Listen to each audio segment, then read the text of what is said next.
దేవుని నామానికి మహిమ కలుగును గాక. ప్రియ విశ్వాసులందరికీ దేవుని పేరట వందనాలు తెలియజేసుకుంటూ ఉన్నాను.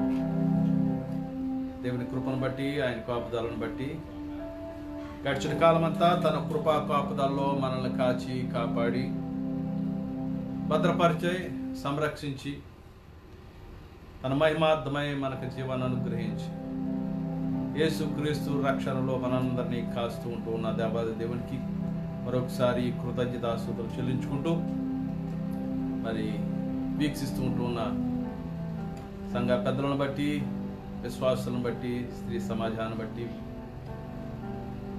మీ అందరికీ మరొకసారి వందనాలు. అలాగే మరి ఈ సమయంలో ప్రార్థనాపూర్వకంగా మనము ఆరాధన ప్రారంభించుకుందాం. ప్రార్థన.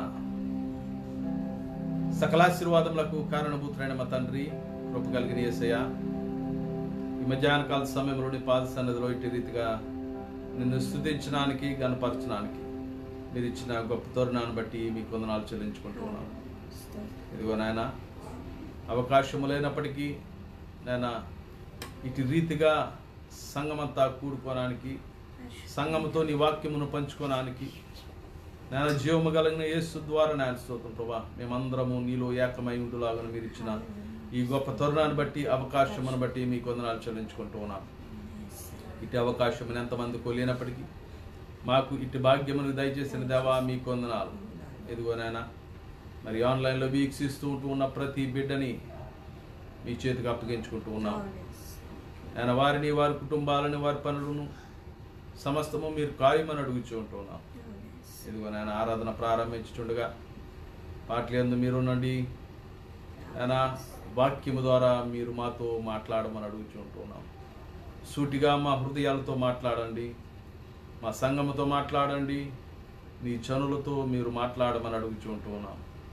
మేము శేషించిన వారి వలె శేష జీవితముని నీ కొరకు జీవించు వారముగా, నీ కొరకు మిగులు వారముగా మేము ఉండడానికి కృపను దయచేయండి. నానా నీ సన్నిధిలో మేమందరము కూడా నాయన తృష్ణాన్ని కలిగి, శక్తిని కలిగి నీ కొరకు ఎదురు చూచి నానా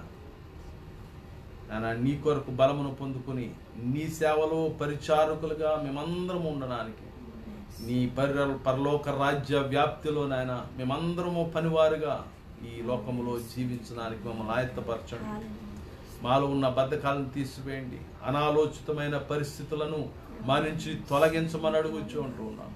ఆయన ఎవరైతే నేను సూతం ఇంకనూ నాయన మరి ఆన్లైన్లోకి రాలేకపోతూ ఉంటున్నారో వారందరినీ త్వరపరచమని అడుగుచూ ఉంటున్నాం.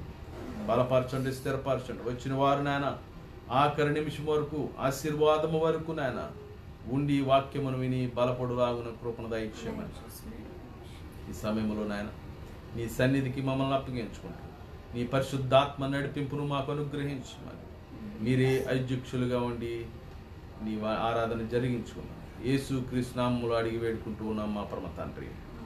ఆమేన్, ఆమేన్. ఈ సమయంలో పాస్టర్ గారు పాట పాడిన తర్వాత మన వాక్య ధ్యానంలోకి వెళ్దాం.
సమయంలో ప్రార్థన చేసుకుందామండి.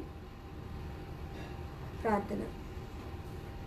పరిశుద్ధమైన మా ప్రియ తండ్రి, నీ ఘనమైన నామానికి స్తుతి స్తోత్రాలు చెల్లించుకొంచున్నాము.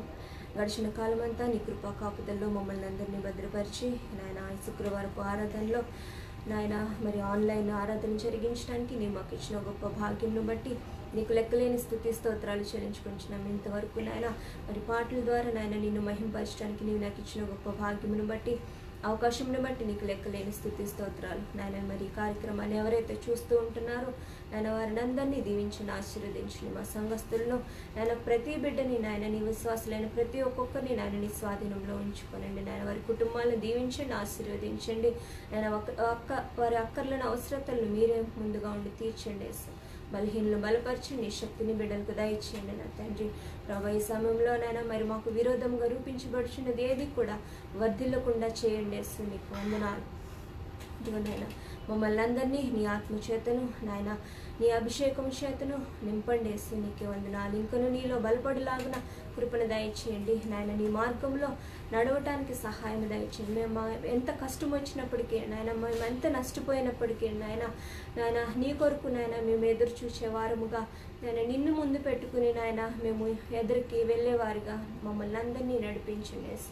ఈ సమయంలో నీ నాయన మరి నీ పక్షంగా నీ దాసులు నిలువబడనై ఉంటుండగా నా తండ్రి ఏడంతల ఆత్మశక్తిని నీ బిడ్డకు దయచేసి నీ నోటి మాటలను నాయన మాకు దయచేయండి నాయన. దాన్ని మా జీవితాలకు ఏ విధంగా అన్వయించుకోవాలో నాయన ప్రభా నాయన మాకు దాన్ని తెలియజేయండి.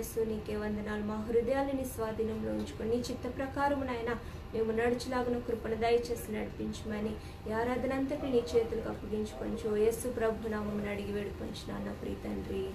ఆమేన్. Praise the lord. దేవుని కృపను బట్టి మరొకసారి మీ అందరికీ కూడా మన రక్షకుడు విమోచకుడు ప్రభువునైన యేసుక్రీస్తు నామములో మీ అందరికీ శుభవందనాలు తెలియజేసుకుంటూ ఉన్నాను. మరొకసారి అది దేవుని కృపను బట్టి గడిచిన కాలమంతా దేవుడు మనందరిని తన రెక్కల చాటున భద్రపరిచాడు, బలపరిచాడు, స్థిరపరిచాడు. అందరిని బట్టి దేవునికి మహిమ. దేవుడు తను ఏర్పరచుకున్న వారి కొరకు ఎవరైతే ఏర్పరచుకుంటాడో, ఎవరినైతే ఆయన ఎన్నుకుంటాడో, ఎవరినైతే ఇష్టపడి తన జనాంగముగా ఉంచుకుంటాడో, ఎవరి కొరకైతే తన సర్వస్వాన్ని దారబోసి రక్షించుకున్నాడో, వారి కొరకు దేవుడు ముందుగానే ఒకరిని పంపిస్తాడు. ఎవరైతే ఏర్పరచబడిన జనాంగం ఉంటుందో, ఎవరైతే దేవుని కొరకు ఎదురు చూస్తూ ఉండారో, ఎవరైతే దేవుని ప్రేమ కొరకు, దేవుని కొరకు ఎదురు చూసి మాకు ఒక ఆధారం కావాలి, నష్టములు ఉన్నవారంటి, కష్టములు ఉన్నవారంటి, ఎవరైతే దేవుని కొరకు ఎదురు చూస్తారో వారి కొరకు ముందుగానే తన ఏర్పరిచిన వ్యక్తిని, ఏర్పరిచిన జనాంగమును ముందుగానే పంపించి వారి కొరకు సమస్తమును సిద్ధపరుచు దేవుడై ఉంటూ ఉన్నాడు.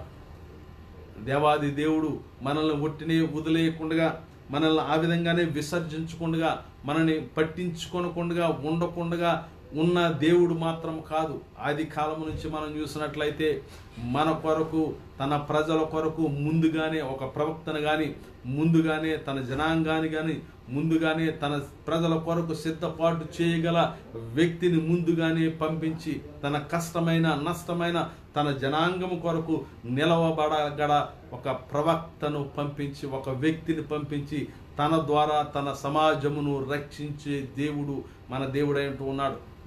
ఒక విషయంలో మనం చూస్తే గనక యోసేపు విషయంలో మనం చూసినట్లయితే యోసేపును తన అన్నదమ్ములు అమ్మివేసినప్పటికీ, అమ్మివేసిన తర్వాత తన రాజ్యం కరువులో ఉన్నప్పటికీ తన అక్కడ రాజుకి అధిపతిగా ఉన్న యోసేపు వద్దకు మళ్ళీ తన అన్నలు వెళ్ళినప్పుడు అన్నలతో మాట్లాడుతూ ఉన్న సందర్భంలో ఆయన చెబుతున్న మాటలు మనం జ్ఞాపకం చేసుకుంటే గనక, దేవుని చిత్త ప్రకారమే మిమ్మలను శాసముగా ఉంచుకొనుటకు ముందుగానే నన్ను ఏర్పరచుకొని ఇక్కడికి పంపించాడని యోసేపు అక్కడ సాక్ష్యం చెప్తూ ఉన్నారు. అక్కడ చూస్తే ఆ సందర్భాన్ని మనం చూస్తే గనక ఆదికాండము 45వ అధ్యాయము 1వ వచనం నుంచి మనం చూస్తే గనక ఆదికాండము 45వ అధ్యాయము 1వ వచనం నుంచి 15వ వచనం వరకు మనం ధ్యానం చేస్తే గనక అక్కడ యోసేపు చెబుతూ ఉంటున్న సాక్ష్యము, యోసేపు చెబుతూ ఉంటున్న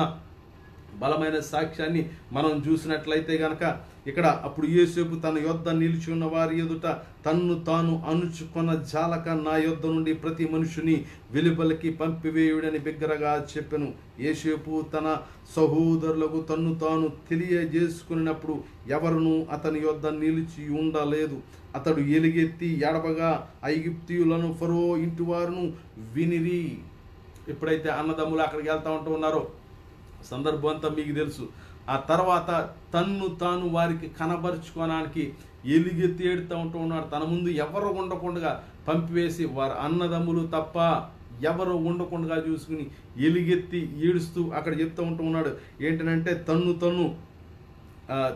తెలియజేసుకున్నప్పుడు అతడు ఎలుగెత్తి ఏడవగా ఐగుప్తులో ఫరో ఇటు వారందరూ విన్నారు. అప్పుడు యోసేపు, నేను యోసేపును, నా తండ్రి ఇంకా బ్రతికున్నాడా, తన తండ్రి కొరకు వాకబు చేస్తూ తండ్రి ఉన్నాడా అని అడిగినప్పుడు అతని సహోదరులు అతని సుముఖమందు తొందరపడి అతనికి ఉత్తరం ఇయ్యలేకపోయేరి. అంతటా యోసేపు నా దగ్గరకు రండిని తన సహోదరులతో చెప్పినప్పుడు వారు అతని దగ్గరకు వచ్చిరి. అతడు ఐగుప్తునకు వెళ్ళునట్లు మీరు అమ్మి వేసిన మీ సహోదరుడైన యోసేపును నేనే అయినను నేను ఇక్కడికి వచ్చినట్లు మీరు నన్ను అమ్మి వేసినందుకు దుఃఖపడకుడి, అది మీకు సంతాపము పుట్టింపనీయుకుడి. మీరు నన్ను అమ్మివేయుటను బట్టి మీరు సంతాపపడొద్దు, మీరు దుఃఖపడొద్దు. ఆ తర్వాత చెప్తూ ఉంటున్నాడు ఏంటనంటే, ప్రాణరక్షణ కొరకు దేవుడు మీకు ముందుగా నన్ను పంపెను.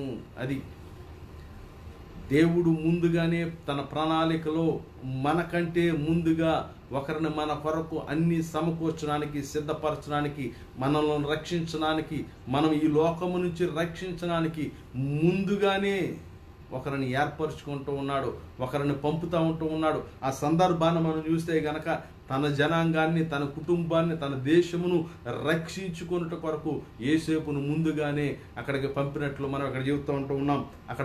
అక్కడ చెప్తూ ఉంటాం గొప్ప సాక్ష్యము. మీరు బాధపడొద్దు, నన్ను నమ్మివేశారని బాధపడొద్దు, మీరు దుఃఖపడొద్దు, మీరు చింతాక్రాంతులు కావద్దు. కారణం ఏంటనంటే, నేను ఇక్కడికి రావటము దేవుని చిత్తమే, నేను కష్టపడటం దేవునికి చిత్తమే, నేను దెబ్బలు తినటం దేవుని చిత్తమే అని ఇక్కడ చెబుతూ, ప్రాణ రక్షణ కొరకు దేవుడు మీకు ముందుగా నన్ను పంపినని అక్కడ సమాధానం చెప్తూ ఉంటున్నాడు. అక్కడ తన అన్నలకి చెప్తూ ఉంటున్నారు, మీరు బాధపడద్దు, మిమ్మల్ని ప్రాణరక్షణ కొరకు దేవుడే నన్ను ఇక్కడికి పంపించును. అంటే ఎంత భక్తిపరుడు, ఎంత ప్రార్థన పరుడు, దేవుని మీద ఎంత ఆధారపడిన వ్యక్తి, తన నష్టపోయినప్పటికీ, తన కష్టపడతా ఉంటూ ఉన్నప్పటికీ తన దేవుని చిత్తాన్ని ఎరిగి తన ఎదుటివారి బాగు కొరకు, తన సమాజం యొక్క బాగు కొరకు దేవుడు నాకు ఈ కష్టాన్ని పెట్టాడని విశ్వసించి తన సాక్ష్యం చెప్తా. అటువంటి సాక్ష్యం మనకు కూడా కావాలా. ఒకరి గురించి మనం బాధపడతా ఉన్నామనంటే ఒక్కొక్కసారి అనుకుంటాం, వీడి గురించి నేను బాధపడటం ఏంటి, వీడి గురించి నేను నష్టపోవటం ఏమిటి, వీడి గురించి నేను ఆలోచించడం ఏంటి, వీడి గురించి నేను పాటుపడటం ఏంటి అన్న ఆలోచనలో మనం ఉంటాం. కాదు, అది దేవుని చిత్తమై ఉన్నది. ఎదుటి వ్యక్తి యొక్క బాగు కొరకు ఒక్కొక్కసారి మనల్ని కూడా వాడుకుంటూ ఉన్నాడు. అయితే ఆ తర్వాత భాగంలో అసలైన విషయం ఉన్నది ఏంటనంటే, ప్రాణరక్షణ కొరకు దేవుడు మీకు ముందుగా నన్ను పంపెను. అయితే ఎందుకు పంపాడు అని అంటే 6వ వచనము ఆఖరి భాగములో మనం చూస్తే గనక, మిమ్మును ఆశ్చర్యముగా రక్షించి దేశములో మిమ్మును శేషముగా నిలుపుటకు. అది ఇది నాన్న మనం తెలుసుకోవాల్సింది, శేషముగా నిలుపుటకు మిమ్మల్ని ఆశ్చర్యముగా రక్షించి, ఆయన రక్షించిన తర్వాత ఆయన మిమ్మును దేశములో శేషముగా అంటే మిగిలిన వారిగా, తన కొరకు ఉంచబడిన వారిగా, తనను ఎన్నుకున్న వారిగా, తనను మహిమపరచువారుగా మిమ్మల్ని శేషముగా ఉంచుట కొరకే నన్ను ముందుగా పంపిన. అక్కడ ఆ వాక్యం చదువుతూ ఉన్నప్పుడు మిమ్మును ఆశ్చర్యముగా రక్షించి దేశములో మిమ్మును శేషముగా నిలుపుటకు. దేవుడికి చెత్త అవసరం లేదు, చెత్తనంతా తీసి పడేస్తూ ఉంటాడు. ఏదైతే శేషముగా మిగులుతుందో అదే దేవునికి అవసరం.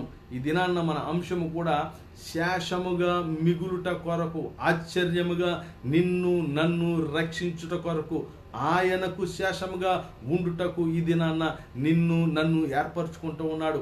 ఆయనకి శేషముగా ఉన్న మనము, ఆయనకి మిగులుగా ఉన్న మనము, భక్తి పరులుగా ఉన్న మనము, ఆయన ఎడల నిజమైన భక్తిని, శ్రద్ధను మనము అందించుకుంటూ ఉన్నామా? మనం ఈ రక్షణను బట్టి, దీనిని బట్టి మనం ఏదో గొప్పవారమని అనుకోని అవసరం లేదు. మన దేవుడు మనకిచ్చిన ఉచిత రక్షణను బట్టి మనము గొప్పవారము కాబట్టి ఈ రక్షణ వచ్చిందని కాదు, మనము విసర్జించబడలేదు అన్న సత్యాన్ని మనము తెలుసుకోవాలి. తన ప్రజలను దేవుడు విసర్జించడు, తన ప్రజలను దేవుడు విడువడు, తన కొరకు శేషముగా తను నమ్మిన వారిని ఉంచుకుంటాడు అన్న విషయాన్ని మనం గ్రహించాలి. ఈ దినాన్న మన విశ్వాసాన్ని బట్టే, మన రక్షణను బట్టే, మన ప్రార్థన జీవితాన్ని బట్టే, మన భక్తి జీవితాన్ని బట్టే నీవు ఆయనకి శేషముగా ఉంటావు.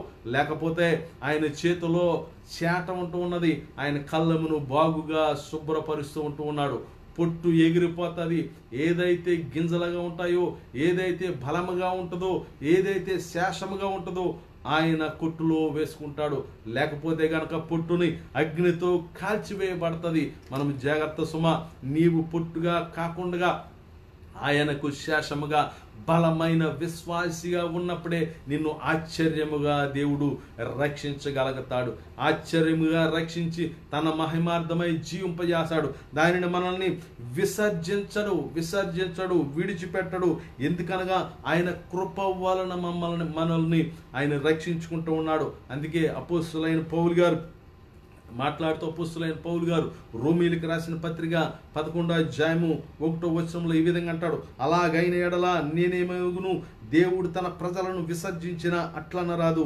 నేను కూడా ఇశ్రాయేలీయుడను, అబ్రహాము సంతానమందలి బెన్యామీను గోత్రమునందు పుట్టినవాడును. తాను ముందెరిగిన తన ప్రజలను దేవుడు విసర్జింపలేదు. తనను తాను అపోస్తలుడైన పౌలు గారు ఆయన చెప్పుకుంటూ రోమీలకు చెబుతూ, నేనేమందును, దేవుడు తన ప్రజలను విసర్జించిన తన ప్రజలైన తన ఇశ్రాయేలీయుడై అబ్రహాము సంతానమందలి బెన్యామీను గోత్రమునందు పుట్టిన పౌలు గారిని ఏ విధంగా దేవుడు రక్షించుకున్నాడు. ఏ విధంగా ఏర్పరచుకున్నాడు, ఏ విధంగా శేషముగా మీల్చుకున్నాడు, తన కొరకు బలమైన సాధకుడిగా అనేక మందికి అనేక విధాలుగా ఈ దినాన్న మన విశ్వాసములో బలపడాలనంటే, విశ్వాసులకి బలమైన వాక్యము దొరకాలంటే, విశ్వాసుల యొక్క ఆత్మను, విశ్వాసుల యొక్క ఆ భక్తి విశ్వాసములను శ్రద్ధగా నిలుపుకోవాలనంటే అది పత్రికల ద్వారా, అపోస్తలుడైన పౌలు గారు అనుభవం ద్వారా, ఆయన రాసిన పత్రికల ద్వారా చదివినప్పుడు మన విశ్వాసాన్ని బలపరుచుకోవడానికి, యేసుక్రీస్తుని ఇంకా అధికముగా తెలుసుకోవడానికి, యేసుక్రీస్తు యొక్క ప్రేమను మనం ఇంకా తెలుసుకోవడానికి అవకాశం ఉంటుంది. అటువంటి గొప్ప పౌలు గారు, అటువంటి గొప్ప పౌలు గారు చెప్తూ ఉన్నారు, నేను ఈ గోత్రములు పుట్టివాడినైనా తాను ముందెరిగిన తన ప్రజలను దేవుడు విసర్జింపడు. నేను ముందుగా వేరే విధంగా ఉన్నప్పటికీ తన కృపను బట్టి విసర్జించకుండా నన్ను రక్షించుకున్నాడు. ఈ రక్షణ నాకైనప్పటికీ 29వ వచనంలో మనం చూస్తే, రోమీయులకు రాసిన పత్రిక 11వ అధ్యాయము 29వ వచనంలో మనం చూస్తే, ఎలయనగా దేవుడు తన కృప వరముల విషయములో, పిలుపు విషయములో పశ్చాత్తాప పడడు. మీరు గత కాలమందు దేవునికి అవిధేయులై ఉండి ఇప్పుడు వారి అవిధేయతను బట్టి కరుణింపబడితిరి. ఇక్కడ చూస్తే గనక మునుపటి అవిధేయత వలన, మునుపటి వారు చూపిన అవిధేయత వలన, ఇప్పుడు ఆ విధేయత వలన మీరు కరుణింపబడితిరి. నిజంగా ఈ వాక్యాలు చదువుతూ ఉన్నప్పుడు నిజమే కదా, మన వారి అవిధేయత వలన, ఇశ్రాయేలీయులు అవిధేయత వలన దేవుడు యేసుక్రీస్తుని గొర్రెపిల్లగా అర్పించిన తర్వాత వారి అవిధేయత వల్ల వారు యేసుక్రీస్తును చూడనందుక ఆ రక్షణ దినాన్ని ఈనాడు మనము పొందుకోవడానికి అవకాశం కలిగింది. ఇక్కడ చూస్తే గతకాలం ముందు దేవునికి అవిధేయులై ఉండి ఇప్పుడు వారి అవిధేయతను బట్టి కరుణింపబడితిరి. ముందుగానే మనం చూస్తే యేసేపు సహోదరులు అవిధేయతను బట్టి తన సహోదరుడు యేసేపును తన అమ్మివేసి ఉన్నారు. వారి అవిధేయత వలన ఆనాడు వారు అమ్మివేశారు. అయినప్పటికీ ఆ అవిధేయత వలనే వారు రక్షించడానికి యేసేపును ముందుగా వారి కొరకు, ప్రాణ రక్షణ కొరకు, ఆశ్చర్య రీతిలో శేషముగా వీరిని నిలుపుట కొరకు వారి అవిధేయత వలన, వారికి కృప వలన వారికి రక్షణ కలిగిందని మనం ఇక్కడ గ్రహించాలి. అలాగే అటువలనే మీ ఎడల చూపబడిన కరుణను బట్టి వారును ఇప్పుడు కరుణ పొందు నిమిత్తము ఇప్పుడు వారు అవిధేయులై ఉంటూ ఉన్నారు. ఇక్కడ మనం చూస్తే గనక మనము పొందుకున్న వారి అవిధేయత వల్ల మనము పొందుకున్న కరుణను బట్టి, ఈ కరుణను బట్టి ఎవరైతే అవిధేయతలో ఉంటూ ఉన్నారో వారు కూడా ఆ కరుణను పొందుకునే విధముగా దేవుడు ఇక్కడ ఏర్పాటును కలిగిస్తూ ఉంటూ ఉన్నాడు. వాడుక భాష బైబిల్ చాలా స్పష్టంగా ఇది మాట్లాడటం జరిగింది. వారి అవిధేయత వల్ల మీరు రక్షణ పొందుకున్నారు. మీరు పొందుకున్న రక్షణను బట్టి, మీ విధేయతను బట్టి, అక్కడ చెప్తే కనుక మీరు పొందుకున్న కరుణను బట్టి, మీరు పొందుకున్న ఆశీర్వాదమును బట్టి, మీరు పొందుకున్న రక్షణను బట్టి ఎవరైతే అవిధేయతగా ఉంటూ ఉన్నారో వారు రక్షణ పొడులాగన మిమ్మల్ని ఈ విధంగా రక్షించుకున్నట్టు అక్కడ వాడుక భాష బైబిల్లో ఉంటూ ఉన్నది. ఈ వాడుక భాష బైబిల్ చదువుతూ ఉంటూ ఉన్నప్పుడు గొప్ప విషయాలను మనం కనుగొనొచ్చు. అంటే కొన్ని విషయాలు మనకు మామూలుగా అర్థం కాగినప్పుడు వాడుక భాష బైబిల్లో చదివినప్పుడు ఖచ్చితంగా గొప్ప గొప్ప విషయాలు మనం అర్థం చేసుకోవడానికి అవకాశం ఉంటుంది. ఎవరి అవిధేయత వల్ల మనకి కరుణను బట్టి రక్షణ కలిగిందో ఆ రక్షణను ఎవరైతే అవిధేయతగా ఉంటూ ఉన్నారో ఇంకా వారికి మన కరుణను చూపించడానికి అవకాశం ఉంటుంది. అందును బట్టి దేవుడు నన్ను ఏర్పరచుకొని శేషముగా ఉంచుకుంటూ ఉన్నాడు. మనం ఆలోచించుకుంటే కనుక గత 4 వారాలుగా నేను చెబుతూ ఉంటూ ఉన్నాను, దేవుడు తన యేసు ప్రభు గారు తన ఇశ్రాయేలీయుల కొరకే నేను వచ్చాను, మీరు అన్యుల కొరకు నేను రాలేదు, అన్య జనుల కొరకు నేను రాలేదని యేసు ప్రభు గారు చెప్తూ ఉంటూ ఉన్నప్పుడు కానాను స్త్రీ యొక్క విశ్వాసమును బట్టి తన కుమార్తెను స్వస్థపరుచుకున్నట్టు మనం అక్కడ చూస్తూ ఉంటూ ఉన్నాం. ఈ రక్షణ యేసుక్రీస్తు మన కొరకు కాకపోవచ్చు, కానీ నీ విశ్వాసమును బట్టి వారి అవిధేయత వలన నీకు కరుణ బట్టి నీకు రక్షణ కలిగిందని మనము నమ్ముతూ ఉంటూ ఉండాలి. ఇక్కడ చూస్తే కనుక అదే విషయం మత్తయి సువార్త 15వ అధ్యాయము 21వ వచనం నుంచి 28 వరకు మనం చూస్తే కనుక అక్కడ సంభాషణ చూస్తే యేసు ప్రభు గారితోటి అక్కడ కానాను స్త్రీ సంభాషిస్తూ ఉంటూ ఉన్నది. సంభాషించినప్పుడు యేసుప్రభు గారు చెప్తారు, పిల్లలకు పెట్టవలసిన రొట్టెను కుక్క పిల్లలకి నేను పెట్టను కదా అంటా ఉన్నప్పుడు ఆ కానాను స్త్రీ బ్రతిమాలుతూ ఉంటే 27వ వచనంలో ఆమె నిజమే ప్రభువా, కుక్క పిల్లలు కూడా తమ యజమానుల బల్ల మీద నుండి పడు ముక్కలు తినును గదా అని. ఎంత దీనత్వంలో తన కుమార్తె కొరకు, తన కుమార్తెను రక్షించుట కొరకు ఎవరైతే రక్షించగలరో, ఎవరైతే కృప చూపగలరో ఆయన యొద్ద బ్రతిమాలుకుంటూ ఉన్నది. ఈ దినాన్న ఆ రొట్టె ముక్కను మనం సాదృశ్యంగా తీసుకుంటే గనక ఈ దినాన అనేక మంది దేవుని రొట్టె ముక్కను, దేవుని రక్తమును, దేవుని శరీరమును, దేవుని రక్తమును చాలామంది వారు నెగ్లెక్ట్ చేస్తూ ఉంటూ ఉన్నారు. చాలామంది దానికి దూరంగా ఉంటూ ఉన్నారు. ఏదైతే మీ విశ్వాసమును బట్టి, ఏదైతే ఆయన కరుణని, ఇశ్రాయేలీయుల అవిధేయతను బట్టి నీకు కలిగిన ఈ రక్షణ భాగ్యము, నీకు కలిగిన ఈ కరుణను నీవు జ్ఞాపకం చేసుకోవడానికి ఆ స్త్రీని చూసినప్పుడు ఎంత గొప్ప తగ్గింపును, ఎంత గొప్ప విశ్వాసమును ఆ స్త్రీ అక్కడ కనపడుతూ ఉంటూ ఉన్నది. నిజమే ప్రభువా, పిల్లలకు పెట్టే రొట్లు కుక్క పిల్లలకు పెట్టరు, అయినా బల్ల మీద నుంచి పడు ఆ రొట్టె ముక్కల కొరకు కుక్క పిల్లలు ఎదురు చూచును కదా.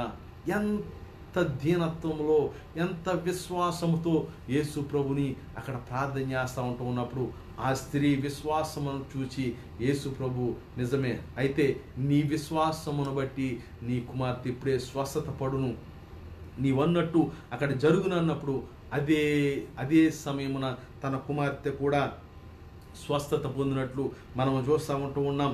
దీనత్వమునందు పొందుకున్న రక్షణ పిలుపును బట్టి శేషముగా ఉండుటకు క్రీస్తు రక్తము చేత విమోచించబడిన మనము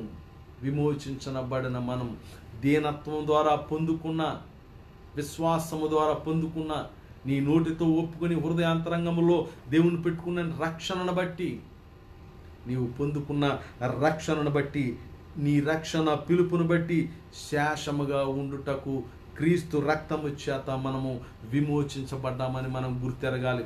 ఆయన క్రీస్తును బట్టే, క్రీస్తు రక్తమును బట్టే మనం విమోచించబడ్డాము. ఆ రక్షణ మనకును అందించబడింది అని అంటే దానిని కారణము దేవుని కృపను బట్టి మనము శేషముగా ఉండుటకు, మనము ఆయన కొరకు నిలవబడుటకు ఏర్పరచబడిన ముందు చెప్పాం కదా. అక్కడ చూసే కనుక మిమ్మును యేసేపు విషయంలో ఏం జరిగింది, మిమ్మును శేషముగా నిలుపుటకు ముందుగా నన్ను పంపినని అక్కడ యేసేపు చెప్తూ ఉంటున్నాడు. ఈ నూతన నిబంధన మన కొరకు ఏర్పరచబడిన క్రీస్తుని గనక మనం సాదృశ్యంగా చూసుకుంటే మనల్ని రక్షించుట కొరకు ముందుగానే యేసుక్రీస్తు ఈ లోకములో రావటం జరిగింది. ముందుగానే యేసుక్రీస్తు ద్వారా మనకు రక్షణ కలగాలని, మనల్ని రక్షించాలని ముందుగానే యేసుక్రీస్తు ఈ లోకములోనికి రావటం జరిగింది. శేషించిన వారిగా మనము ఉండడానికి, శేషించబడి కరుణ పొందుకుని రక్షించబడిన వారిగా మనం ఉండడానికి ముందుగానే యేసుక్రీస్తు ద్వారా, ఆయన రక్తము ద్వారా మనకి విమోచన కలిగింది. ఆయన రక్తము ద్వారా మనకి ఆశీర్వాదం, ఆయన రక్తము ద్వారా మనకి పాప విమోచన జరిగిందని మనము విశ్వసించాలి. అందుకే మన దీనత్వం ద్వారా పొందుకున్న ఈ రక్షణను బట్టి, మన విశ్వాసం ద్వారా పొందుకున్న ఈ రక్షణను బట్టి, యేసుక్రీస్తు రక్తము ద్వారా పొందుకున్న ఈ రక్షణను బట్టి మనం చేయవలసింది ఏంటంటే, ఆయన పరిశుద్ధుడు గనక ఏ విధమైన పరిశుద్ధ రక్తమును మన కొరకు కార్చాడో ఆ పరిశుద్ధ రక్తము బట్టి మనము కూడా పరిశుద్ధ జీవితము మనము జీవించాలి. ఆయన కొరకు శేషముగా ఉండాలంటే, మిగిలి ఉండాలంటే, ధైర్యముగా ఉండాలంటే, ఆయనకి పరిచారకులుగా నిజమైన సేవను మనము చెయ్యాలి అని అంటే ఖచ్చితంగా మన జీవితాలు పరిశుద్ధపరచుకోవాలి. మన హృదయాలు పరిశుద్ధపరచుకోవాల్సిన అవసరం ఎంతైనా ఉంటూ ఉన్నది. పేతురు గారు రాసిన మొదటి పత్రిక మనం చూస్తలే కనుక, పేతురు గారు రాసిన మొదటి పత్రికలో మొదటి అధ్యాయం 16వ వచనంలో ఈ విధంగా ఉంటుంది, మిమ్మును పిలిచిన వాడు పరిశుద్ధుడై ఉన్న ప్రకారము మీరును సమస్త ప్రవర్తన యందు పరిశుద్ధులై ఉండుడి. ఒక విషయంలో కాదు, సంఘానికి వెళ్ళినప్పుడు కాదు, ప్రార్థన చేసినప్పుడు కాదు, వాక్యం చదివినప్పుడు కాదు, వాక్యం బోధించినప్పుడు కాదు, సెలవు దినాలప్పుడు కాదు, ఏదో పండగ దినాలప్పుడు కాదు, సమస్త విషయములందు, సమస్త ప్రవర్తన యందు, సమస్త జీవితమునందు నీవు యథార్థముగా జీవించాలి. ఎందుకనంటే ఆయన పిలిచినవాడు, మనల్ని పిలిచినవాడు, ఆయనకి జనాంగముగా ఉండుటకు పిలిచినవాడు పరిశుద్ధుడు గనుక, మన కొరకు చనిపోయినవాడు, మన కొరకు రక్తం కార్చినవాడు, మన కొరకు తన శరీరమును సమర్పించినవాడు, తన ప్రాణమునే పెట్టిన దేవుడు యేసు ప్రభు గారు పరిశుద్ధుడు గనుక, ఆయన పరిశుద్ధ రక్తములో కడగబడిన మనము కూడా, ఆయన పరిశుద్ధ రక్తము ద్వారా విమోచించబడిన మనము కూడా ఆయన ప్రకారమే మనమును సమస్త ప్రవర్తన యందు పరిశుద్ధులై ఉండాలి. ఖచ్చితంగా ఆ పరిశుద్ధతను మనము కాపాడుకోవాలి. పరిశుద్ధత కాపాడుకోలేకపోతే గనక మనము మన రక్షణను వదులుకుంటాము, మన రక్షణను వదిలేసుకోగలుగుతాము, మన రక్షణను పోగొట్టుకునే అవకాశం ఎంతైనా ఉంటూ ఉన్నది. 17వ వచనములో పక్షపాతము లేకుండా క్రియలను బట్టి ప్రతి వానిని తీర్చు తండ్రి అని మీరు ఆయన ప్రార్థన చేయుచున్నారు గనుక మీరు పరదేశులై ఉన్నంత కాలము భయముతో గడుపుడి. నీ ప్రవర్తన యందు పరిశుద్ధులై ఉండాలి. దేవుని ఎడల నీ పరదేశులై ఉంటూ ఉన్న ఈ లోకములో నీవు భయముతో గడుపుతూ ఉండాలి. దేవుని ఎడల భయముతో గడుపుతూ ఉండాలి.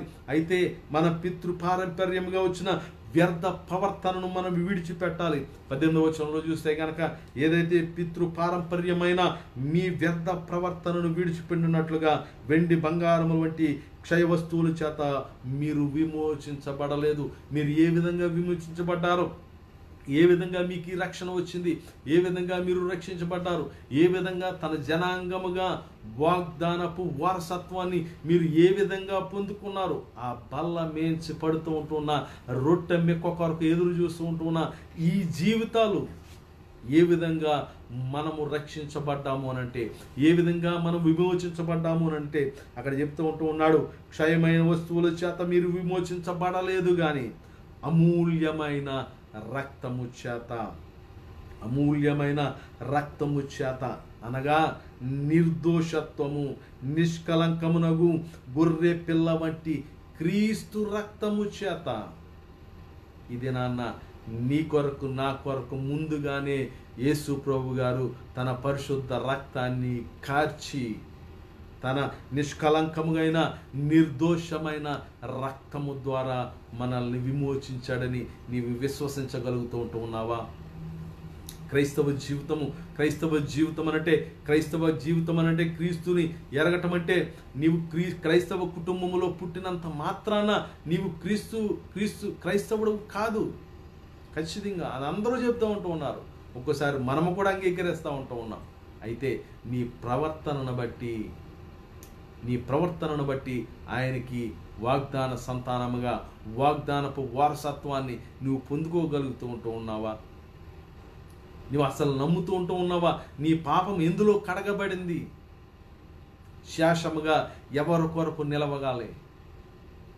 నిలిచిన నీవు ఎవరి కొరకు సాక్షిగా జీవించాలని ఆలోచిస్తూ ఉన్నావా? క్రీస్తు యొక్క రక్తము చేత కడగబడిన నీవు, ఆ రక్తము మామూలు రక్తము కాదు, నిర్దోషమైన రక్తము, నిష్కలంకమైన రక్తము, పరిశుద్ధుడైన రక్తము, ఏ కలంకము లేని యేసుక్రీస్తు రక్తము ద్వారా నీవు నేను రక్షించబడ్డాం కదా, నీవు నేను నిర్దోషులుగా ఎంచబడ్డాం కదా. మనల్ని రక్షించుట కొరకు, ఆశ్చర్యముగా ఆశీర్వదించుట కొరకు ముందుగానే తన ప్రాణమును మన కొరకు అర్పించిన యేసయ్యను మనం జ్ఞాపకం చేసుకుంటూ ఉన్నామా? యేసయ్య పరిశుద్ధ జీవితం ఏ విధంగా జీవించాడో మన ప్రవర్తనలో ఆయన పరిశుద్ధతను మనం కనపరుచుకుంటూ ఉన్నామా? ఒకసారి ఆలోచించుకోవాలి, మనం పరిశీలించుకోవాలి, మనలను మనం ప్రశ్నేసుకోవాలి. ఇదేనా అన్న? ఎంతమంది ఆయన రక్తమునకు దూరంగా ఉంటూ ఉన్నారు? ఎంతమంది తన శరీరమునకు దూరంగా ఉంటూ ఉన్నారు? యేసుక్రీస్తు శరీరమునకు, యేసుక్రీస్తు రక్తమునకు ఎంతమంది దూరంగా ఉంటూ ఉన్నారు? ఎంతమంది దూరంగా ఉంటూ ఉన్నారు? ఆలోచించుకోండి. ఒకవేళ దూరంగా ఉంటూ ఉన్నానని నీ ఆలోచన కలిగితే కనుక నీ మనస్సును మార్చుకొని, నీ ప్రవర్తనను మార్చుకొని యేసు చెంతకు వచ్చినప్పుడు తన బల్ల నుంచి మనకు అందిస్తూ ఉంటూ ఉన్నాడు. ఏదైతే వాగ్దాన రూపంలో మనకు అందించాడో, ఏదైతే వాగ్దాన వారసత్వంగా దేవుడు మనకు అందించాడో, తన ముందుగానే పంపి మనల్ని రక్షించడం కొరకు, ఆయనకు మనకు శేషముగా ఉండుట కొరకు, ఆ దేవాది దేవునికి శేషముగా ఉండుటకు క్రీస్తు ద్వారా, క్రీస్తు రక్తము ద్వారా రక్షించుకున్న నిన్ను నన్ను ఈ దినాన్ని అడుగుతూ ఉన్నాడు దేవుడు. నీ ప్రవర్తన యందు పరిశుద్ధత కనబరచగలుగుతూ ఉన్నావా? మనం ఒకసారి ఆలోచించుకోవాలి. ఎవరి కొరకు మనము పరుగులెడతా ఉన్నాం? ఎవరి కొరకు మనం ఆలోచన చేస్తూ ఉన్నాం? ఎవరి కొరకు మనం శుభ్రం పడుతూ ఉన్నాం? ఎవరి కొరకు పొద్దున్నే లేచి మనం స్నానాలు చేసి శుభ్రపడి పరుగులెట్టి వెళ్ళిపోతూ ఉన్నాం? ఈ లోకము కొరకు, ఈ లోకములో కనపరచుట కొరకు, ఈ లోకములో మన అందం చూపించుట కొరకు మనము మన శరీరాన్ని శుభ్రపరుచుకొని అందంగా తయారై వెళ్తూ ఉన్నాం. మరి దేవుడు మన కొరకు ఏర్పరిచిన ఆ నియమమును, ఆ జీవమును పొందుకోవడానికి మరి నీ హృదయాన్ని శుద్ధీకరించుకుంటూ ఉన్నావా? నీ హృదయాన్ని శుభ్రపరుచుకుంటూ ఉన్నావా? శేషముగా మిగలడానికి ఆలోచన ఉంటూ ఉన్నదా? ఆయన కొరకు చివరిగా ఉండడానికి ఒక బలమైన విశ్వాసం నీ దగ్గర ఉన్నదా? లేదా ఏదైనా గాలివాన వచ్చినప్పుడు పడిపోయే విశ్వాసం నీ దగ్గర ఉన్నదా? ఏదైనా కష్టం వస్తే యేసుక్రీస్తుని వదిలి వెళ్ళిపోయే ఆలోచన నీ దగ్గర ఉన్నదా? మొన్న వారం చెప్పాను, అప్పటి వరకు యేసుప్రభు గారి ప్రొఫైల్, యేసుప్రభు గారి బొమ్మ ప్రొఫైల్, సిలువ ప్రొఫైల్ వాట్సాప్లో అప్పటి వరకు యేసుప్రభు గారి వాక్యాలే. బాధ కలిగింది, వెంటనే అన్య దేవతల ప్రొఫైల్, వేరే దేవతల యొక్క బొమ్మలు, వేరే మీద విశ్వాసం, వేరే వారి మీద విశ్వాసం. అప్పటి వరకు ఉన్న విశ్వాసము ఆ క్షణమున గనక నీ విశ్వాసాన్ని నిలబట్టుకుంటే గనక, నీ పరిశుద్ధతను ఆ క్షణమును నిలబెట్టుకుంటే గనక, ఆ తర్వాత వచ్చే ఆశీర్వాదము ఎన్నటికీ ఎవరో కూడా ఆపలేరన్న విషయాన్ని నీవు గ్రహించాలి సుమా. ఆ క్షణములో గనక నీ విశ్వాసాన్ని వదులుకుంటే గనక, ఆ క్షణములో నీ రక్షణను వదులుకుంటే గనక నీవెన్నటికీ తిరిగి లేవలేవు. అయితే చాలా స్పష్టంగా చెప్తూ ఉన్నారు, నీవు రక్షించబడింది, నీ పాపము కడగబడింది ఏదో బంగారం వంటి క్షయమైన వస్తువుల చేత కాదు, నీవు విమోచించబడింది. అక్కడ చెప్తూ ఉన్నాడు, అమూల్యమైన రక్తము చేత, యేసుక్రీస్తు రక్తము చేత మనం విమోచించబడ్డాం. యేసుక్రీస్తే మనకి, ఆయనే విమోచకుడు. మన గురించి ఎవరు రాలేదు, మన గురించి ఎవరు చేయలేదు, మన గురించి ఎవరు త్యాగం చేయలేదు.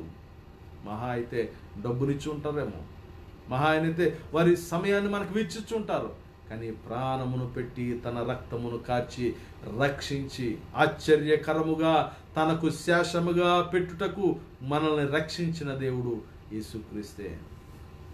యేసుక్రీస్తు ద్వారా మనకు విమోచన కలిగింది. అదే చెప్తూ ఉన్నాడు, ఆయన క్షయమైన వస్తువుల చేత మీరు విమోచించబడలేదు కానీ అమూల్యమైన రక్తము చేత, అనగా నిర్దోషత్వమును నిష్కలంకమును గొర్రెపిల్ల వంటి క్రీస్తు రక్తము చేత విమోచించబడితిరి. మీరు ఎరుగుదురు కదా, విమోచించబడిన నీవు, ఏదైతే క్రీస్తు రక్తము ద్వారా విమోచించబడిన నీవు, ఆయన ముందు ప్రత్యక్షత కావాలని, ఆయన మహిమ ముందు నీవు ప్రత్యక్షత పరచబడాలా. దేని నిమిత్తమైనా, అది లోకానుసారమైన జీవితం గురించి అయినా, ఆత్మీయ జీవితం గురించి అయినా, దేని గురించి అయినా ఆయన ముందు ప్రత్యక్ష పడాలన్న ఒక ఆలోచన మీరు పెట్టుకోండి, జ్ఞాపకం చేసుకోండి. అందుకే 2 కొరింథీయులకు రాసిన పత్రిక 5వ అధ్యాయం 10వ వచనంలో రక్తము చేత కొనబడిన మనము, శాసముగా మిగల్చబడిన మనము ఆయన ముందు ప్రత్యక్షపడాలి. మనము చేసిన క్రియలను బట్టి, మనము చేసిన పనులను బట్టి ఆయన మహిమ ముందు ప్రత్యక్షపడాలన్న భయమును భక్తిని మనం కలిగి ఉండాలా. 2 కొరింథీయులకు రాసిన పత్రిక, అపోస్తలుడైన పౌలు గారు 2 కొరింథీయులకు రాసిన పత్రిక 5వ అధ్యాయం 10వ వచనంలో, ఎందుకనగా తాను జరిగించిన క్రియల చొప్పున, అవి మంచివైనను చెడ్డవైనను సరే, దేహముతో జరిగించిన వాటి ఫలమును ప్రతివాడును పొందినట్లు మనమందరము క్రీస్తు పీఠము ఎదుట ప్రత్యక్షము కావలయును. చాలా స్పష్టంగా చెప్తూ ఉంటున్నాడు. నీవు శరీరానుసారంగా చేసినవైనా, మంచివైనా చెడ్డవైనా, దేనివైనా సరే, ఈ లోకములో ఉన్న నీవు వాటి ఫలమును బట్టి, వాటి ఫలమును ప్రతివాడును పొందునట్లు, నీవు చేసిన దానిని బట్టి నీవు ఫలము పొందుకుంటావు. ఆ ఫలము పొందునట్లు మనమందరము క్రీస్తు న్యాయపీఠము ముందు ఎదుట ప్రత్యక్షము కావలయును. మర్చిపోద్దు సింహ.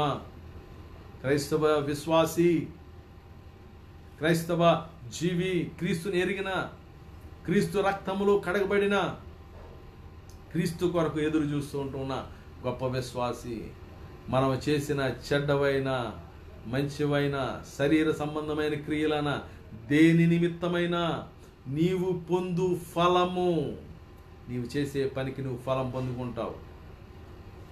నీ మాటను బట్టి నువ్వు దూషిస్తూ ఉంటూ ఉన్నావా, దానిని బట్టి నువ్వు ఫలం పొందుకుంటావు. నీ క్రియలను బట్టి నీవు ఫలం పొందుకుంటావు. నీ ప్రవర్తనను బట్టి నీవు ఫలం పొందుకుంటావు. పరిశుద్ధ ప్రవర్తన కలిగి క్రీస్తు వలె, క్రీస్తు రక్తము ద్వారా కడగబడిన మనము పరిశుద్ధ జీవితము, పరిశుద్ధ ప్రవర్తనను మనం జీవిస్తే గనక దానికి తగిన ఫలము నీకు కలుగుతుంది. కుళ్ళు, కుతంత్రాలు, అనవసరమైన ఆలోచనలు, ఎదుటి వారిని కించపరిచే మాటలు, ఎదుటి వారిని దూషించే మాటలు, ఎదుటి వారి మనసులను గాయపరిచే మాటలు, ప్రవర్తన కానీ మన దగ్గర ఉంటే గనక దానికి తగిన ఫలము దేవుని న్యాయపీఠము ఎదుట మనము కనుగొంటాము, మనము పొందుకుంటాము అన్న ఇంకిత జ్ఞానముతో మనము జీవించాలా. నీవెవరైనా సరే, ఎవరైనా సరే ఖచ్చితంగా మనము చేసిన చెడుగు కానీ మంచి కానీ శరీర క్రియలను బట్టి ఖచ్చితంగా మనము ఫలము పొందుకుంటాము. ఎక్కడ? క్రీస్తు న్యాయము పీఠ, క్రీస్తు న్యాయ పీఠము ముందు మనము ఖచ్చితంగా నిలవబడతాం. ఏ క్రీస్తు రక్తము చేత కడగబడినాం, ఏ క్రీస్తు రక్తము చేత విమోచించబడ్డాము, ఏ పరిశుద్ధ రక్తము చేత మనము కడిగికొని మన పాప విమోచన పొందుకున్నాము, అదే క్రీస్తు ఎదుట మనము చేసే క్రియలను బట్టి ఆ న్యాయపీఠము ముందు మనము ప్రత్యక్షము కాబోవు దినము వస్తూ ఉంటూ ఉన్నదని మనం విశ్వసించాలి. సుమా, మిమ్మల్ని భయపడతలేదు, మిమ్మల్ని భయపడతలేదు, మిమ్మల్ని సరి చేసుకోవాలని అంటూ ఉన్నాను. మన జీవితాలను సరి చేసుకోవాలనుకుంటూ ఉన్నాం. ఇంకెంతకాలం ఇట్టి జీవితము మనము జీవించగలుగుతూ ఉంటూ ఉన్నాం. ఇప్పటికైనా ఆయనకు శేషముగా ఉండడానికి, ఆశ్చర్యముగా మనల్ని యేసుక్రీస్తులో రక్షించిన ఆయనకు శేషముగా ఉండాలని కోరుకుంటూ ఉన్న దేవుని ముందు, ఆ న్యాయపీఠము ముందు నిల్చోనానికి ఇప్పటికైనా మనం సిద్ధపడదాం. మన ప్రవర్తనను మార్చుకుని పరిశుద్ధ ప్రవర్తనను కలిగి మనము జీవించినట్లయితే పరిశుద్ధమైన ప్రవర్తనతో, భక్తితో ఎంత జాగ్రత్త వలె ఉండాలా, చాలా జాగ్రత్తగా ఉండాలి. అదే విషయాన్ని అపోస్తలుడైన పేతురు గారు తన 2వ పత్రికలో రాస్తూ 3వ అధ్యాయము 10వ వచనంలో చూస్తే గనక, పేతురు గారు రాసిన 2వ పత్రిక 3వ అధ్యాయము 10వ వచనంలో, అయితే ప్రభువు దినము దొంగ వచ్చినట్లు వచ్చును. ఆయన దినము యేసుక్రీస్తు దొంగ వలె ఈ లోకానికి వచ్చును. అయితే ఆ దినమున ఆకాశములు మహాధ్వనితో గతించిపోవును, పంచభూతముల మిక్కటమైన వెంట్రులతో లయమైపోవును, భూమియు దాని మీదన ఇవన్నీ ఇట్లు లయమైపోవునని గనుక ఆకాశములు నలుపును లయమైపోవునట్టు పంచభూతములు మహావేంద్రముతో కరిగిపోవునట్టు దేవుని దినము రాకడ కొరకు కనిపెట్టుచు దానిని ఆశతో అపేక్షించుచు మీరు పరిశుద్ధమైన ప్రవర్తనతోను భక్తితోను ఎంతో జాగ్రత్త గలవారై ఉండవలను. అదే చెప్తూ ఉంటున్నాను. మన ప్రవర్తన విషయములో జాగ్రత్తను కలిగి మనం జీవిద్దాం. ఎందుకనంటే మన ప్రవర్తనను బట్టే ఒకానొక దినాన్న క్రీస్తు న్యాయము పీఠము ముందు, క్రీస్తు న్యాయ పీఠము ముందు మనకి ఫలము కలుగును అన్న జ్ఞానమును కలిగి, జాగ్రత్తను కలిగి మన ప్రవర్తన యందు, మాట యందు, వివేచన యందు, ఆలోచన యందు, నడక యందు, మన జీవితము యందు జాగ్రత్తను కలిగి, ఇక్కడ చెప్తుంటే కనుక ఆ దినము రాబోతా ఉంటూ ఉన్నది. ఆ మహాదినము, భయంకరమైన దినము వచ్చినప్పుడు ఆయన ముందు నిలవబడడానికి మనం కావలసి ఉంటూ ఉన్నది.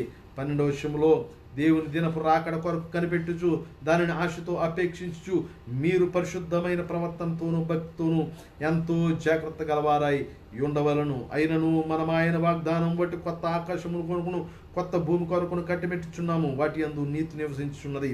ప్రియులారా, వీటి కొరకు మీరు కనిపెట్టువారు గనుక శాంతము గలవారై ఆయన దృష్టికి నిష్కలంకులుగాను నిందారహితులుగాను కనబడునట్లు జాగ్రత్త పడుడి. జాగ్రత్త సుమా. ఆయన యందు ఆయన కళ్ళెములో బాగు చేసు సమయమున శేషముగా సంఘములో నిలవాలి అనంటే క్రైస్తవులందరూ పరలోక రాజ్యం వెళ్ళిపోరు, విశ్వాసులందరూ పరలోక రాజ్యములు వెళ్ళిపోరు. ఇరుకు ద్వారమున ప్రవేశించువారు కొంతమందే. పరలోక రాజ్యమునకు వెళ్ళుటకు వారసులుగా ఉంటూ ఉన్న వాగ్దాన వారసత్వం పొందుకున్న మనము అందరము వెళ్ళిపోతామని కాదు. ఎవరైతే వారి ప్రవర్తన యందు జాగ్రత్తగా ఉంటారో, ఎవరైతే వారి విశ్వాసమునందు జాగ్రత్తగా ఉంటారో, ఎవరైతే వారి రక్షణను కాపాడుకుంటూ ఉన్నారో, యేసు క్రీస్తు రక్తము ద్వారా కడగబడిన మనము, వాగ్దాన వారసత్వం పొందుకున్న మనము, మనకంటే ముందుగా యేసుక్రీస్తు మన కొరకు, మన పాపముల కొరకు మరణించిన క్రీస్తు ద్వారా రక్షించబడిన మనము ఆయన ముందు ప్రత్యక్షమవనానికి, ఆయన మహిమ ముందు మనము నిలబడడానికి ఆ మహాదినమునందు ఎదురు చూస్తూ ఉంటూ ఉన్నాం. మనము జాగ్రత్తను కలిగి, ఇక్కడ చెప్తూ ఉంటూ ఉన్నాడు కదా, శాంతము గలవారై ఆయన దృష్టికి నిష్కలంకులుగాను నిందారహితులుగాను. నిష్కలంకము హృదయ శుద్ధి గలవారునై నిందారహితులుగా కనబడుటకు జాగ్రత్త పడదాం. మన ప్రవర్తనను మార్చుకుందాం. దేవుని కొరకు తృష్ణని కలిగి ఉందాం. మనం ఎంత పని చేసామన్నది కాదు, కానీ దేవుని కొరకు ఏ విధమైన పనిని మనం చేస్తాము, ఏ విధమైన ఉద్దేశంతో మనము దేవుని సేవ చేస్తూ ఉంటూ ఉన్నాం. పరిచారకులుగా ఉండడానికి, ఏ పరిచారకుడిగా ఉండడానికి ఇష్టపడతా ఉంటూ ఉన్నాం. నిష్కలంకముగా నిందారహితముగా జాగ్రత్తను కలిగిన పరిచారకుడిగా మనం దేవుని సేవను చేయాలా. ఆయన కొరకు మనం ఎదురు చూడాలి. మన కొరకు ఆయన సమర్పించిన ఆ శరీరమునందు, ఆ రక్తమునందు, ఆ నిబంధనలో ఆయన చెప్తూ ఉంటున్నాడు కదా, పరలోకము నుంచి దిగి వచ్చిన ఆహారము నేనే. నేను తండ్రి అందు ఏ విధంగా జీవం కలిగి ఉంటూ ఉన్నానో నన్ను తినువాడును ఆ విధంగా జీవము కలిగి ఉంటూ ఉన్నాడు. ఆ జీవము కలిగి మనము నిత్యము జీవించాలని అంటే మనము ఆయనని ఎన్నుకున్న మనం, ఆయన ద్వారా ఎన్నుకోబడిన మనం, ఆయన ద్వారా ఏర్పరచబడిన మనము ఖచ్చితంగా మన జీవితములను జాగ్రత్త పరుచుకొని, పరిశుద్ధపరుచుకొని, మన ప్రవర్తనను పరిశుద్ధపరుచుకొని, మన జీవితములను జాగ్రత్తగా ఆయన ముందు నిలవబెట్టుట కొరకు, ఆయనకి కనబడుచుట కొరకు మనం ఎదురు చూద్దాం. ఆయన రాబోతూ ఉంటూ ఉన్నాడు కనుక ఖచ్చితంగా ఆయన చేతిలో చేట ఉంటూ ఉన్నది. ఆయన కళ్ళమును బాగు చేసుకుంటూ ఉన్నాడు. ఫలములు లేని తీగను కోసి అగ్నిలో వేయబడును, పొట్టు ఎగిరిపోవును, అగ్ని చేత కాల్చబడును. ఎవరైతే గోధుమలుగా ఉండి బలమైన వారుగా దేవుని కొరకు నిలబడగలుగుతారో, ఇది కోవిడ్-19 ఇది అయిపోతూ ఉంటూ ఉన్నది. సంఘాలు తెరవబడతా ఉంటూ ఉన్నాయి. సంఘాలు తెరవబడి తరువాత మన విశ్వాసం ఇవే విధంగా ఉంటూ ఉన్నది. అప్పటి వరకు సంఘాలు తెరవాలి ప్రభువా అని ప్రార్థన చేశాం.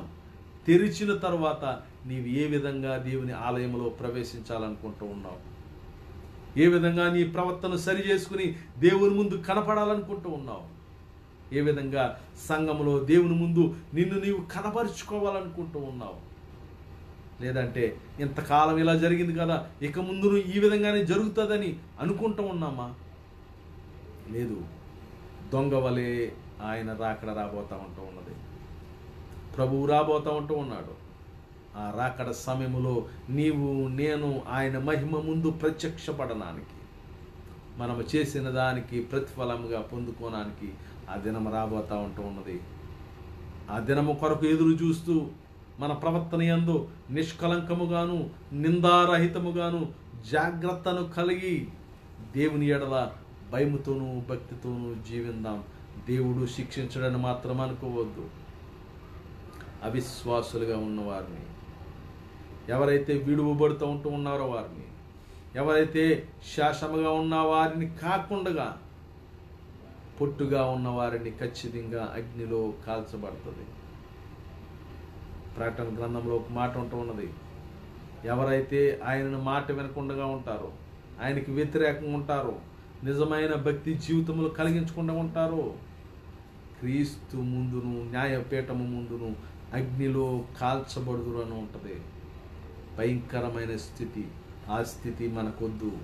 ఆ స్థితి మనకి రాకుండా ఉండాలనంటే ఇప్పుడే మన జీవితములను సరి చేసుకుని క్రీస్తుని విశ్వసించి, క్రీస్తు రక్తములో కడగబడిన మనము, ఆయన కొరకు శేషముగా ఉండుటకు సిద్ధపడిన మనము మన జీవితములను సరి చేసుకుని నిష్కలంకులుగాను నిందారహితులుగాను జాగ్రత్తను కలిగి జీవిందాం. దేవుడి మాటలు దీవించును గాక. ప్రార్థన చేద్దాం. మహాపరిశుద్ధుడైన మా తండ్రి, కృప కలిగిన రాజా, ఎదుగో నాయన, అలనాడు యోసేపును తన జనాంగము కొరకు ముందుగానే పంపించి ఆశ్చర్యముగా వారిని రక్షించుట కొరకు నాయన నీ జనాంగముగా శేషముగా ఉంచుకొనుట కొరకు నాయన అలనాడు యోసేపుని ఎన్నుకున్నావు. నాయన ఈనాడు మమ్మల్ని రక్షించుకుని నీ జనాంగముగా ఉండుట కొరకు వాగ్దాన రూపములో క్రీస్తును మాకు అనుగ్రహించి నాయన క్రీస్తు రక్తము ద్వారా మమ్మల్ని కడిగి నాయన మా పాప దోషములను కడిగి ఆయన శరీర రక్తము ద్వారా మాకు జీవమును అనుగ్రహించి నాయన నీ కొరకు శేషముగా ఉండుటకు మమ్మల్ని ఏర్పరచుకున్న దేవా మీ కొందనాలు. అయితే క్రీస్తు ద్వారా రక్షించబడిన మేము నీ న్యాయపీఠము ముందు నిలవబడడానికి నాయన సిద్ధపాటును మాకు దయచేయండి నాయన. నీ కొరకు నిలవబడగల విశ్వాసాలను మాకు దయచేయండి నాయన. నాయన నిన్ను ప్రచురించే ఈ జీవితాలు నాయన స్తోత్రం ప్రభా బలముగాను స్థిరముగాను ఉండడానికి కృపను దయచేయండి. మమ్మల్ని చూచిన వారు నిన్ను హేళన చేయు విధముగా మా ప్రవర్తన ఉండకుండా నాయన మమ్మల్ని కనిపెట్టిన వారు నిన్ను మహిమపరిచే విధంగా మా జీవితాలు ఉండులాగున కృపను దయచేయండి. నేను ఈ దేశంలో ఉంటూ ఉన్న ప్రతి బిడ్డను దీవించండి, ఆశీర్వదించండి, బలపరచండి. నేను ఇండియా దేశంలో ఉన్న బిడ్డలందరినీ మీరు జ్ఞాపకం చేసుకోండి. మా కుటుంబాలని, స్నేహితులను, బంధువులను, నేను సంఘాలను మీ చేతికి అప్పగించుకుంటూ ఉన్నాను. భారతదేశమును రక్షించమని అడుగుచుంటున్నాను. అలాగే నేను స్తోత్రం ప్రభా, మరి సమయంలో నాయన మా సంఘస్థుల పట్ల మీరు చూపిన ఆశ్చర్య కార్యములను బట్టి అన్నారు. సోదరి నాయన సుధారాణి గారి కుమార్తె నేను మీరు ఇచ్చిన స్వస్థతను బట్టి మీకు వందనాలు చెల్లించుకుంటూ ఉన్నాను. అలాగే నాయన సోదరులు పెద్దలు భీమారావు గారి కుమార్తెకి మనవడు గారికి ఇచ్చిన స్వస్థతను బట్టి మీకు వందనాలు చెల్లించుకుంటూ ఉన్నాను. నేను పెద్దలందరినీ మీరు జ్ఞాపకం చేసుకోండి, బలపరచండి. ఇంకొన ప్రార్థన అవసరం కోరిన ప్రతి బిడ్డను పేరు పేరును మీ చేతికి అప్పగించుకుంటూ ఉన్నాను. నేను బలపరచండి, స్థిరపరచమని అడుగుచుంటున్నాను. అలాగే నేను స్తోత్రం ప్రభా సంఘ విశ్వాసుల పట్ల మీరు చేస్తుంటున్న ఆశ్చర్య కార్యముల బట్టి మీకు వందనాలు. సహోదరులు చిట్టుబాబు గారికి నాయన మీరు అనుగ్రహించిన గొప్ప ఉన్నత స్థితిని బట్టి మీకు వందనాలు చెల్లించుకుంటున్నాను. అలాగే సంఘాన్ని బలపరచండి, స్థిరపరచండి. నేను త్వరలో సంఘం తెరవబడతా ఉంటూ ఉన్నది. నేను కావలసినవన్నీ సమకూర్చండి, సిద్ధపాటును దయచేయండి. నీ కొరకు నిలవబడే శేషముగా మమ్మల్ని ఉంచమని అడుగుచుంటూ ఉన్నాను. బలమైన సాక్షులుగా, నిష్కలంకులుగా, నిందారహితులుగా, జాగ్రత్తను కలిగి జీవించే వారముగా మేము ఉండడానికి కృపను దయచేయండి. ఒంటరిగా ఉంటూ ఉన్న వారిని మీరు తోడు అనుగ్రహించండి. కుటుంబాల్లో మీ సమాధానాన్ని అనుగ్రహించండి. నాయన పనుల్లో నెమ్మదిని అనుగ్రహించండి. పనులు లేని వారికి పనులను అనుగ్రహించండి. నాయన వీజా లేని వారికి వీజాను సమకూర్చమని అడుగుచుంటున్నాను. సమయంలో నాయన మరి సంఘాన్ని నీ చేతిలో పెడుతూ బలపరచమని నా భార్య పట్ల నా పట్ల చూపుతూ ఉంటున్న గొప్ప కృపను బట్టి మీకు వందనాలు చెల్లించుకుంటూ నాయన నీ కృపను బట్టి మమ్మల్ని కాచుకుంటూ ఉన్నాం. నాయన శేషించబడిన దాన్ని బట్టి మేము రక్షణ పొందుకున్నామని విశ్వసించిన నీ ఎడల విశ్వాసం మనం కలిగి జీవించడానికి కృపను దయచేయమని సర్వగంతమై మా ప్రభావాలు మీకు ఆరోపించుకుంటూ మా ప్రియరక్షకుడైన యేసుక్రీస్తు నామములో అడిగి వేడుకుంటున్నాం మా తండ్రి. ఆమేన్, ఆమేన్, ఆమేన్. మన తండ్రి యొక్క ప్రేమ, కుమారుడు యొక్క కృప, పరిశుద్ధాత్మ యొక్క అన్యోన్య సహవాసము, సమాధానం మనకైనా తన విశ్వాసులు ఎల్లరికీ సదాకాలంతోడే ఉండి నడిపించునుగాక. ఆమేన్, ఆమేన్, ఆమేన్. సియోనులో నుండి యెహోవా మిమ్మల్ని దీవించునుగాక. సియోనులో నుండి యెహోవా మన కుటుంబాలను ఆశీర్వదించునుగాక. God bless you all.